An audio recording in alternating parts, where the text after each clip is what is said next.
రాకాలోకంకి స్వాగతం. బీహార్లో రెండో విడత పోలింగ్లో సీమాంచల్ ప్రాంతంలో జరిగేటటువంటి ఓటింగ్ బీహార్ యొక్క రాజకీయాలను నిర్ధారిస్తుందని చెప్తారు. ఇక్కడ మొత్తం సీమాంచల్ ప్రాంతం అనేది బీహార్ యొక్క తూర్పు ప్రాంతము బంగ్లాదేశ్ యొక్క సరిహద్దుని కలుస్తుంది. అదేవిధంగా పశ్చిమ బెంగాల్ని ఆనుకుని ఉన్నటువంటి ప్రాంతము. ఇందులో 4 జిల్లాలు వస్తాయి: అరారియా, కిషన్గంజ్, కటిహార్, పూర్నియా. ఈ 4 జిల్లాల్లో కలిపి 24 అసెంబ్లీ సీట్లు ఉన్నాయి. ఈ 24 అసెంబ్లీ సీట్లు గెలుచుకున్నవాడు బీహార్లో ఆధిక్యతను సంపాదించుకుంటాడు. ఈ 4 జిల్లాలకి ఇంకొక ప్రత్యేకత ఉంది. ఈ 4 జిల్లాల్లోనూ ముస్లిం జనాభా అత్యధికం. కిషన్గంజ్లో 60% ఉంది, కటిహార్లో 40% ఉంది, పూర్నియాలో 30% ఉంది, అరారియాలో 45% ముస్లిం ఓట్లు ఉన్నాయి. వీటితో పాటు మళ్ళీ యాదవ్ ఓట్స్ ఉన్నాయి, ఎకనామికలీ బ్యాక్వర్డ్ కమ్యూనిటీస్కి సంబంధించిన ఓట్స్ ఉన్నాయి.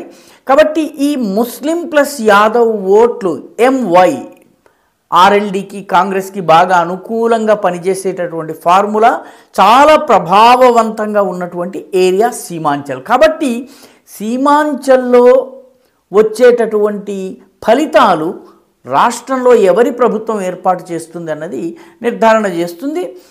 రెండవ ముఖ్యమైన విషయం ఏంటంటే బీహార్లోని అత్యంత పేద ప్రాంతము సీమాంచల్.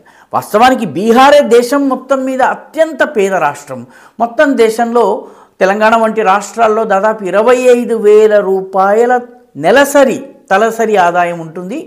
బీహార్లో 5,100, 5,200 ఈ రకంగా నెలసరి తలసరి ఆదాయం ఉంటుంది.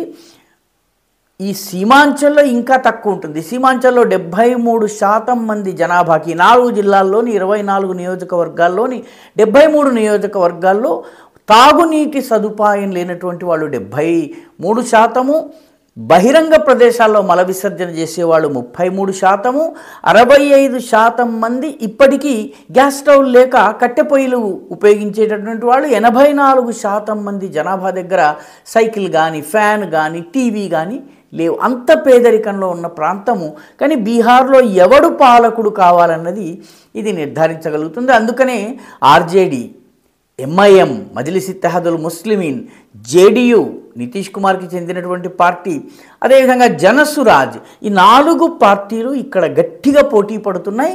ముస్లిం ఓట్లు చీలినట్లయితే అది బీజేపీకి పోటీ చేస్తున్న స్థానాల్లో లాభం జరగవచ్చును. ముఖ్యంగా జనసురాజ్ పార్టీ ఈ సీమాంచల్లో కాషా కావచ్చును, బాన్మంఖీ కావచ్చును, బైసీ కావచ్చును, రుపౌలి కావచ్చును, ఈ 4-5 నియోజకవర్గాల మీద బాగా దృష్టి పెట్టి పనిచేస్తోంది.